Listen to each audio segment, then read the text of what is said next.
दोस्तों, मौका तो जनाब आजम खां साहब को भी मिला था और जेल से बाप बेटे दोनों बाहर भी आए थे, लेकिन वो कौम के सच्चे हमदर्द थे, इसलिए वो बदले नहीं। वरना जेल से जब बाहर निकले थे, आए थे, तो वो कोई मुसलमान नाम से अपनी अलग पार्टी बना लेते और 40-50 मुसलमान को इकट्ठा करते, नारे तकबीर अल्लाह अकबर का जोर जोर से नारा लगाते और कहते कि सभी मुसलमानों एक हो जाओ, दूसरे की दरी नहीं बिछाओ, तुम अपनी क़यादत मजबूत करो। हिजाब वाली को प्रधानमंत्री बनाएंगे, अब्दुल्ला को मुख्यमंत्री बनाएंगे। अब ये समझ लीजिए, इनका इतना नारा लग जाता, नारा लगवा देते, कसम खुदा की दुनिया की कोई ताकत इनको जो है जेल में नहीं डाल सकती थी। वो जानते क्यों?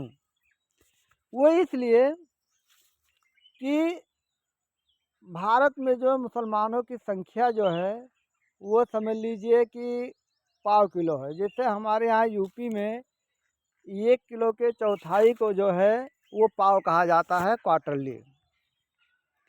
तो जो हमारे यहाँ हिंदू भाई की संख्या है वो समझ लो 1 किलो है, और जो मुसलमानों की संख्या है वो 1 पाव है। अब ये 1 पाव मुसलमान अगर किसी सेकुलर हिंदू भाई की पार्टी से जो है मिल जाता है, तब ये हो जाता है 1.25 किलो। तब इसके वोट से जो है बीजेपी को नुकसान पहुंचता है। लेकिन अगर ये मुसलमान अपनी पार्टी बनाता है, अपनी क़यादत मजबूत करता है और अब्दुल्ला के बेटे को मुख्यमंत्री बनाएंगे, नारे तकबीर का अल्लाह अकबर का नारा लगाता है, तो इससे क्या होता है, वोटों का पोलराइजेशन होता है और बीजेपी का वोट बढ़ता है और मुसलमानों की जो है क़यादत घटती है।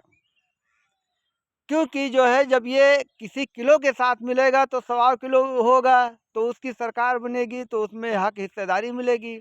और अगर अलग रहेगा तो 1 पाव ही रहेगा, तो इसके बस की बात कुछ नहीं, ये कभी सत्ता में आ ही नहीं सकती। ये सिर्फ दूसरों को जो है फ़ायदा पहुंचा सकती है बस। तो आजम खां साहब कौम के सच्चे हमदर्द थे।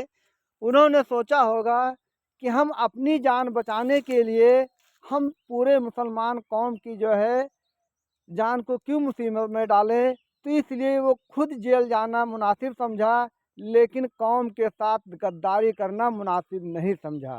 जय भारत, जय हिंद।